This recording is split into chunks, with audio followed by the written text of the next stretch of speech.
You're listening to Remotely We Are One, a podcast to help inspire others to take their lives back from the office commute. I'm Rick, a passionate beer rep who loves the industry but hates the commute. And I'm Kaleem, a remote work advocate and consultant. We're going to speak with some of the top professionals who have managed to avoid the commute as they share stories from the most inspiring to the most comical, all while working remotely. Man, this sounds exciting. Let's clock in. Where are you from originally? France. Bonjour, mademoiselle. Wow. Bonjour. Comment allez-vous? I'm impressed. Bonjour. Très bien. Oui, oui. That's all I know. Okay, I was about to continue. I was like, do you speak in French? Je ne comprends pas français, mademoiselle. That's it. Mademoiselle. You know mademoiselle, which is very nice.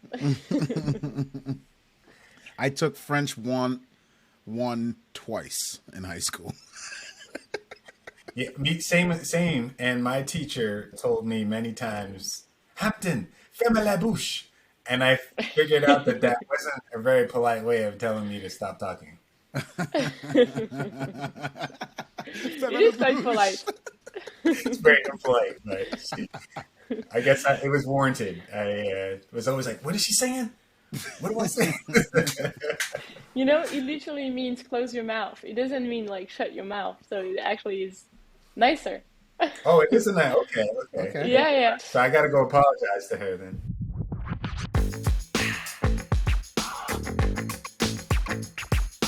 Welcome back to the Remotely One podcast. I'm your guest co-host, Hampton Clarkson, joined by my brother, Kaleem Clarkson. So, son, what's going on? We're doing it. We're finally doing this. I know. Thank you so much, big little brother. Put those guns away, too. Look at those guns. Listen, if anyone out there has a little brother, it feels weird when your little brother becomes your big little brother. You know? Everybody thinks he's older than me. Oh, my gosh. That was embarrassing, Ali. That was embarrassing. And I'm asking people, and they're like, "Oh, you're the older one." Oh my! Give up. He said it was because I was immature. But really appreciate you stepping in. Rick couldn't be with us today. He had a conflict. Hey, who can you lean on? You got to lean on your brother, of course. So appreciate you, sir. Appreciate you. I'm his quarterback. So since you know how to find us now, do us a huge favor and go to ratethispodcast.com/remotely1 and leave us a review. Again, that's ratethispodcast.com/remotely1. And if you could do that for us, we'd really be thankful. It would be really awesome of you to do that for us. Since 2015, Remotely One is one of the largest communities of remote work professionals with over 2,500 Slack members and 4,000 email subscribers. It's free to join, so go check it out on remotely1.com and, go ahead and subscribe. With that out of the way, Kaleem, give us a couple teasers, one or two, about our guest today. Oh, sir, I don't know if you know this, but I get really nerved up with every guest. Because when we have these pre-show things, I get really scared because, they're legit. And today's guest, they are real legit. First off, she is originally from France. Bonjour. Oh my gosh. Bonjour, monsieur. Oh, yes. She currently resides in San Francisco. Go Niners. Go 49ers, baby. There it is. She has her master's in city planning from, let's take a guess, UC Berkeley, just a little school, just a tiny school, no big deal. A little smarty arty. just a few things. She studied Mandarin for 2 years, but the only thing that she remembers is how to say is, I am French. Most important. That's the most important. It definitely is. This is my favorite. And we're gonna have to have her elaborate a little bit on this before we get into the serious questions. When she was 7, she was busted by the headmaster for selling fake Pokemon cards. She had a hustle at 7. Hustle, baby. You got her paper.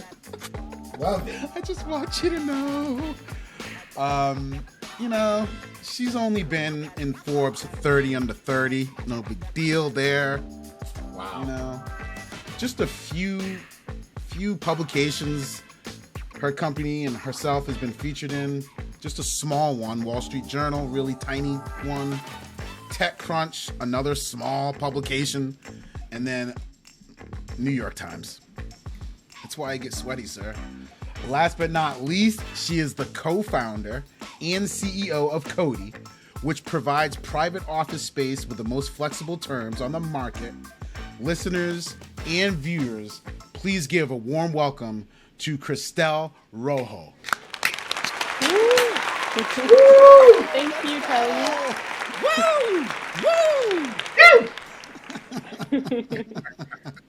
I love the intro.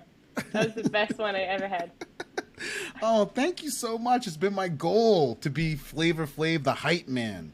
You know, it's been my goal, so thank you. Thank you for joining us. Well, thanks a lot for having me. I'm very excited. Well, before Hampton gets into his first question, you got to let the listeners and the viewers know what's up with you getting busted by a headmaster. Like, how did that happen? What were you doing?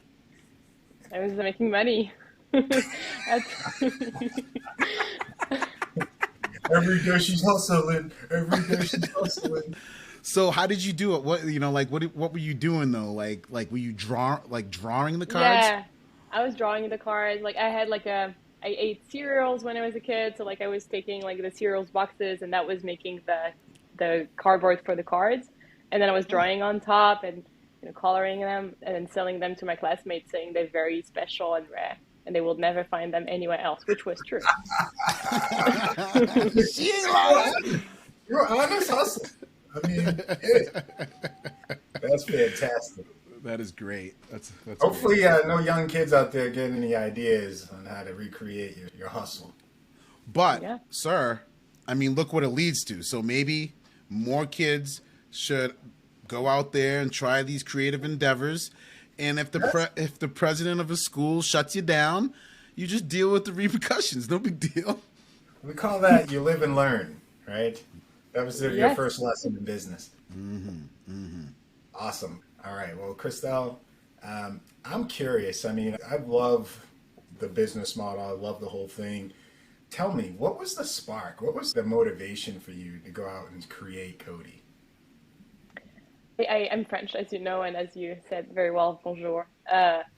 When I arrived in the US for the master's in city planning, I did not intend to create a company. I wanted to improve cities. And I got kind of a culture shock, I think, between what I'm used to in Europe of how cities function and the reality in the US and how cities were designed here. And the big thing for me was having zoning so restricted, where you have massive residential zones where everyone lives, and then you have the tiny commercial zones where the offices and WeWorks are, and so everyone is commuting. And all my American classmates in city planning, they were like, let's build more roads, let's build more buses and more parking lots. And that's part of the answer probably, but I've always thought what if we bring point B closer to point A? What if we bring the office closer to people's homes? It just didn't make a lot of sense to me, but I think it's based on my experience living in mixed use neighborhoods, if I can use urban planning jargon.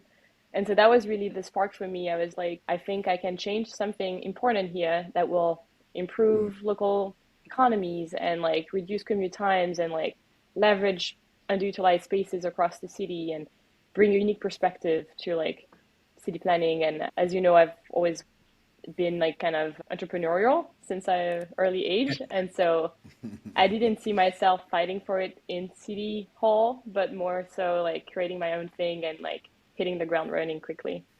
Wow, I really like that. Because a lot of times there are government relationship with private entities that have a huge impact on the city, and I love how you decided, yeah, government's not going to be for me, but I can still have an impact. So listeners and viewers, if there's a challenge out there, whether it's an education challenge you're having in your community, a living challenge, you can still have an impact if you really want to and not have to go through that. So that was really cool. Christelle, could you kind of explain how Codi works? Because I was looking at it and I got it wrong. So could you explain how Codi works and specifically how businesses take advantage of using your services? Yeah, I like to think of it as like office as a service. The way office leasing works today is completely broken. It's not aligned with hybrid or remote work, and it doesn't allow really decentralization of offices. So what we want to offer to businesses is like the easiest way of having space, whether they want it full time or on a hybrid basis, so just a couple of days a week. And also like giving them access to those spaces across the city, not just downtown, if somewhere else makes more sense from a commute standpoint. Practically speaking, for a business, that means you don't have to sign a 5-year lease. You can sign something for 6 months. You don't have to commit full time. You can say, I just want an office Monday and Tuesday.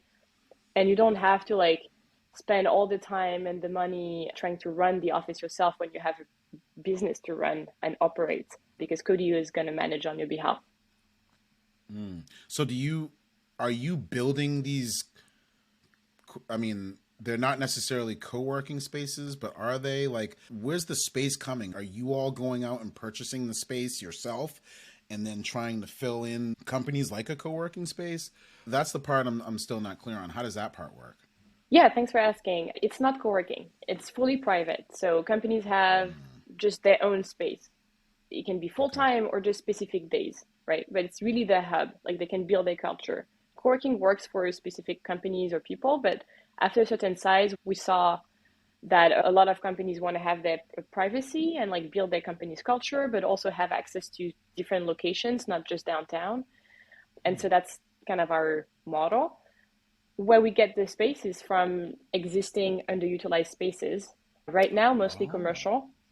So there's a lot of vacancy. You can walk in the city and you'll see a lot of like for lease signs, right? But my big belief is that that vacancy is partly explained because it's sold or leased with a model that's archaic and completely outdated. And there's a lot of demand for a space. It's just like a lot more flexible and a lot easier than what it used to be. So we partner directly with landlords and brokers who are open to like shorter term leases and like something that is managed by us directly. And then we get the companies in and we set up the space. Bravo. So it's kind of like a as a service model. Yes, really kind of bringing real estate to a service model, exactly. Yeah, that's brilliant. It is brilliant. And it's just popped in your head. I mean, did you hear about something that kind of sparked you to go in this direction? Were you comparing it to something else, or because that's very unique? Thank you. It's been a long evolution. It's been a long road. It's not, there's no genius, there's no spark, you know, like the only spark is like what motivates you and keep you running for like a decade, hopefully, or more. But initially we started as using homes as a workspace across neighborhoods because you were did. Yes. Okay. I thought I remembered that. Okay. Yeah. That was back in 2019 before the pandemic. Working from home was like really cool and novel. And we were like, let's work from neighbors' homes because that's supply that's just sitting empty, completely underutilized. And that's the closest you can even ever think of in terms of commute times, like the closest to your own home. It worked to an extent, but then the pandemic changed everything. Vacancy rates completely flipped. Like, so residential was no longer underutilized during the day. Everyone works from home at least a couple of days a week. But commercial spaces were like crazy vacant. And so like that's where we found it made most sense to like pivot and actually partner with landlords, commercial landlords and brokers that have empty spaces across the city and give a second life to those spaces. So your model's flexible and it can move either way depending on what the demand really is. Yeah, we remain focused on solving a problem, right? And it's the same problem is like, can we democratize access to space for work wherever the company needs it and whenever they need it. So not necessarily 5 days a week. And can we make that, like, when I say democratize, like in my head, that means making it super easy to access, super easy to like pay for. And yeah, so that's, I think, that the big difference between us and like a traditional office lease model. Yeah. how are the landlords liking it? Because I mean that, I'm sure that right now commercial real estate is a big challenge, and I'm sure some of these landlords could probably just offer more flexible leases. So what additional services are you providing that makes it really attractive for landlords to partner with you?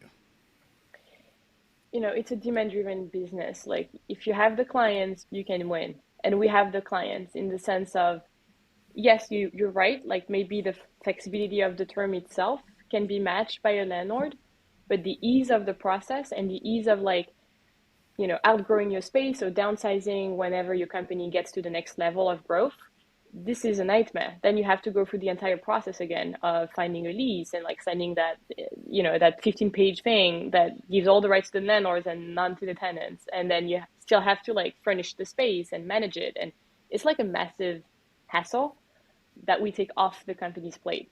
And so wow.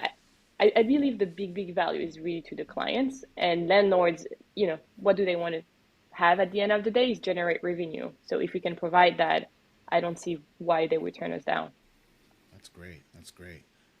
So you had this model, just kind of going through it. You had this model of using homes before the pandemic. Then you were like, well, the whole market flipped on us. So there's no homes really available and all this office space is available. You're in the business of creating offices. And I know that you're a big remote work advocate. You talk a lot about it.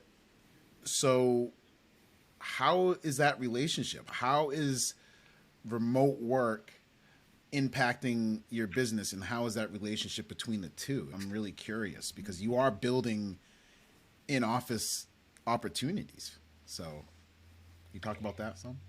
Yeah, for sure. I mean, I've always wanted to go out of my home, whether that's somebody else's home or a coffee shop, a co-working space, or an existing underutilized office space. Like to me, it doesn't matter. Like what matters is more the getting out of my house, meeting people, like feeling a connection to my neighborhood. Like that's kind of the thing that I've always been an advocate for.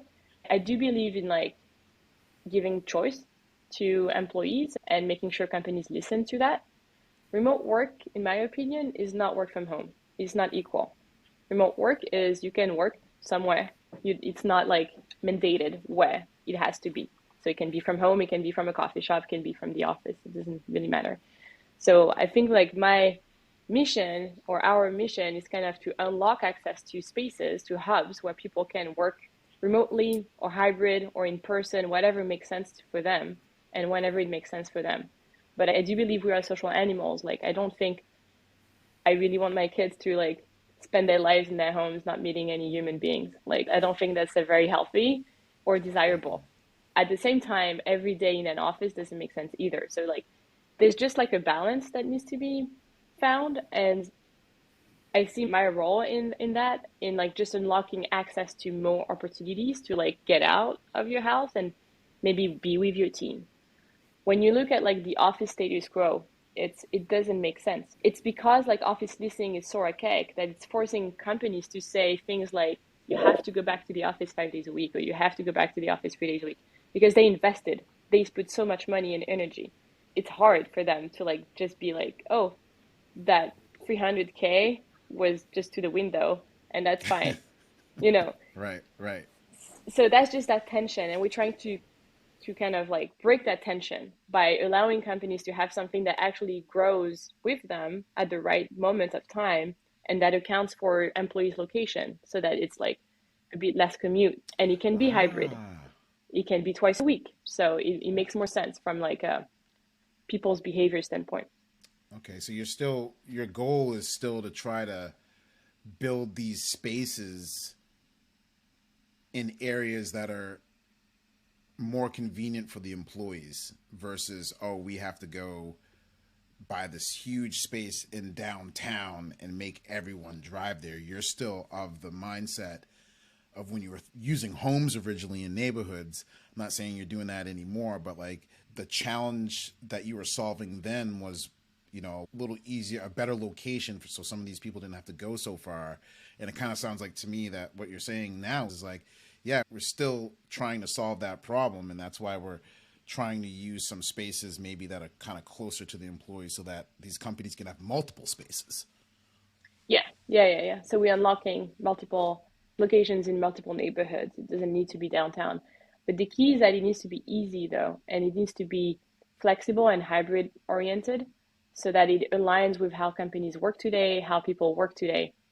Where the WeWorks are typically only downtown, and then the traditional lease is going to force companies to take a space full time and for a long period of time, which then makes like bad kind of in office policies, and that behavior that you were describing of like getting people in the downtown on specific days and enforcing that.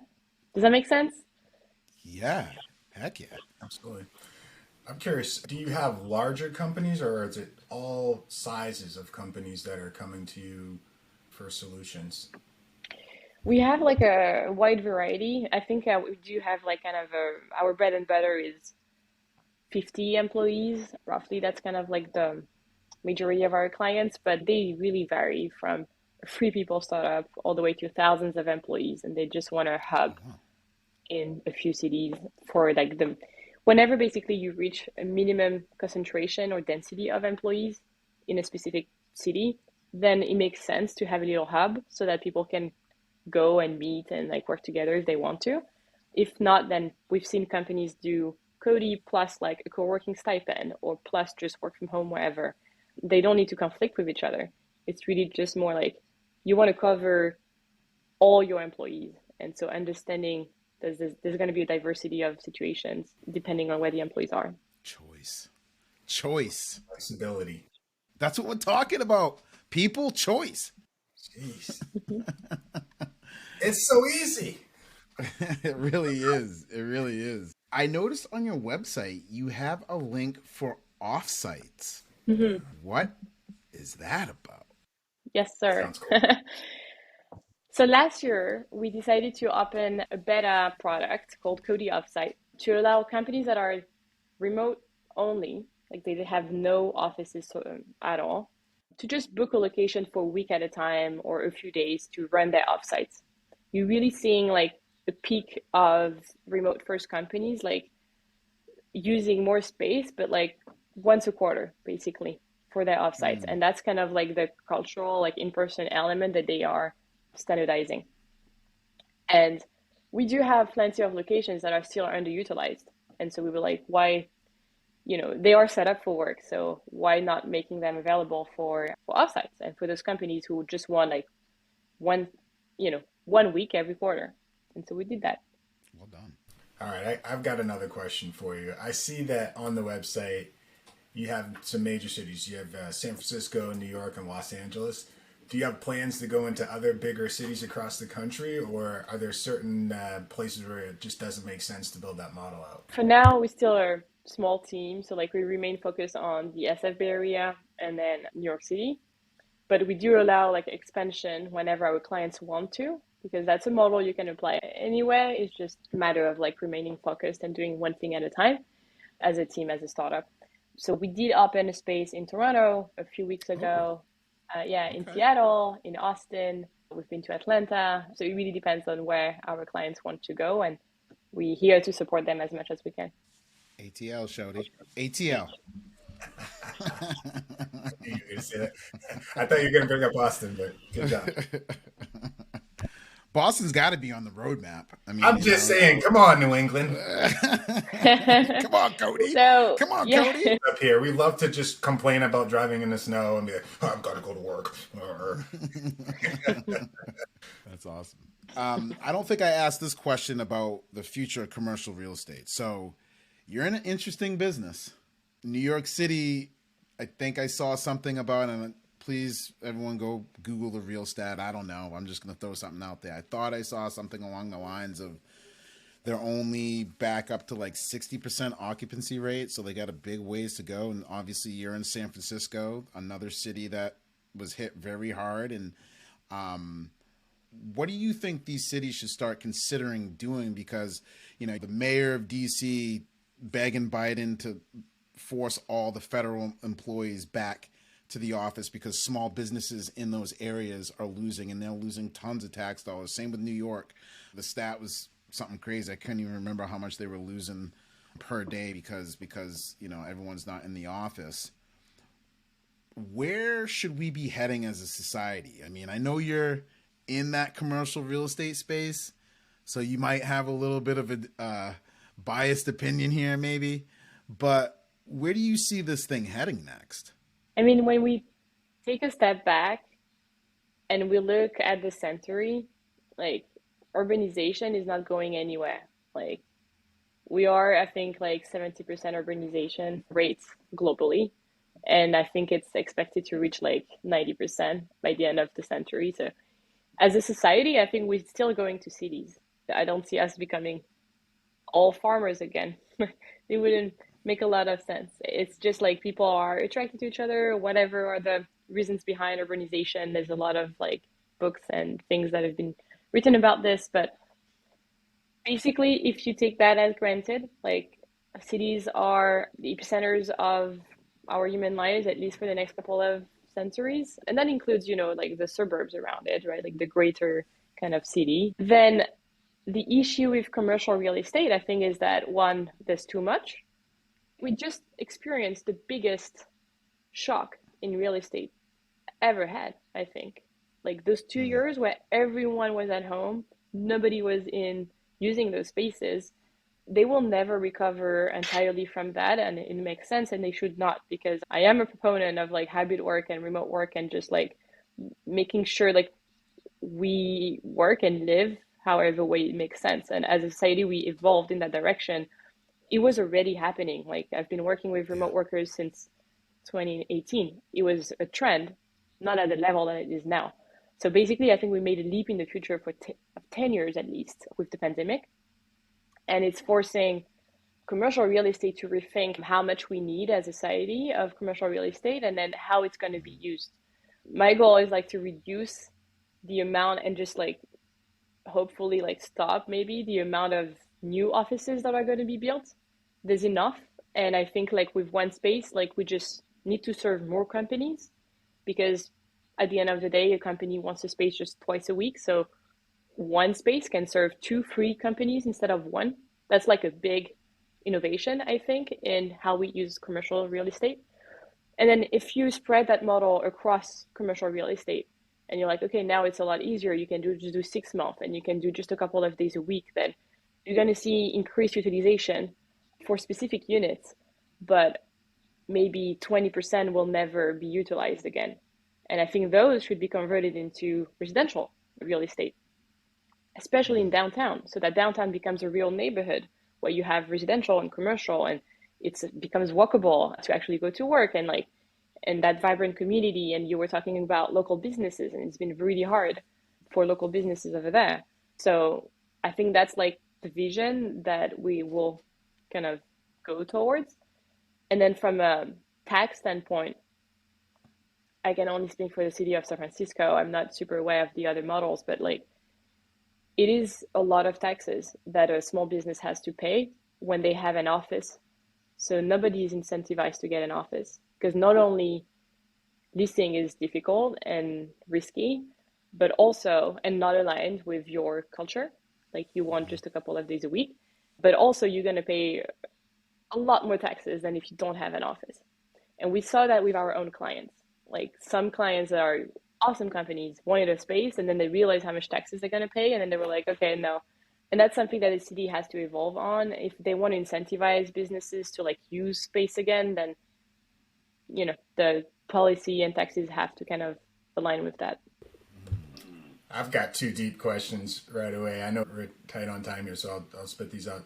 Earlier, you mentioned zoning, right? And I think you just answered this, but do you find certain cities where you're like, hey, listen, the zoning restrictions on residential versus commercial is just too intense and we can be a solution? Or do you find it to be a headwind? Or what's your thought on that quickly? It's a very difficult question, but I appreciate it. That's the core of what we're doing, right? I do believe in mixed use neighborhood. Mixed use means you have commercially zoned spaces and residentially zoned spaces, I think that's the first step. Like making sure in one given neighborhood you have enough supply of both, of each use. Because then, by essence, you're going to decrease commute times. You're going to make people like, and you're going to also like boost local economies because more people will stay in the neighborhood during the day and spend their money on the coffee shop, on the restaurants, etc. Where when a neighborhood is fully zoned as residential, I think honestly never makes sense. It has to kind of have a mix. It has to have a minimum of commercial spaces and retail for local businesses. At least within like there's a whole like test is around a 15-minute city. 15 minutes where like you draw a radius, a 15-minute bike ride. Yeah, you draw that radius and then you look at, okay, what uses do we have for the spaces that we have? And make sure that you have enough residential, enough commercial, enough retail. That's it. Already getting to my next question, because I was just going to ask about how does transportation come into play with this, right? Because what was popping into my mind are like smart cities and all the infrastructure being right there, so you don't have to really leave, right? And then what that can do for demographics of different populations, being able to be part of the local economy and not being pushed out to residentials is, you know, exactly. I know that. So that's like you're already way ahead of me. I'm sorry, I'm just catching up to you. No, I love how your brain works. It's also, it's an affordability issue, right? As you mentioned, like people are being pushed out. So typically you're going to have, it depends on which suburban you're looking at, but before the pandemic, you had to live further away from downtown, from work, to get a more affordable housing. Right, right. Because people value their time, right? So they want to commute less and they want to be closer to work. This is less true because now you can work a bit more remotely and things like that. But in general, if you bring work closer to people's homes, then you're gonna create more affordability because of that issue that we were just talking about. Like people value their time, and so it's gonna always be more expensive to live closer to work, unless all neighborhoods are kind of like that, you know? Yeah, I think it's brilliant. You got an awesome solution. Yeah, I love the idea too of I can't remember that picture. I think it's in Portugal again. People out there Google, but they showed this picture of this street and all these cars, and it was just packed, and like there was nothing there but just traffic. And then I guess that city decided to block off the street. Mm-hmm. And then they showed another picture after they changed that area, and there are people walking around everywhere.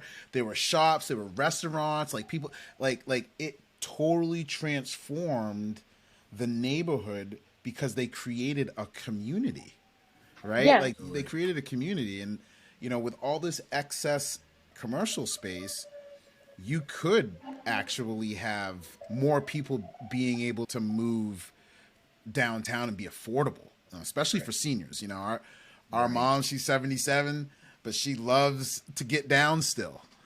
You know, being able to be downtown for our elderly gives them a great quality of life. So it's pretty cool. Pretty cool. Yeah. You know, there's plenty of challenges out there being a female CEO, I'm sure.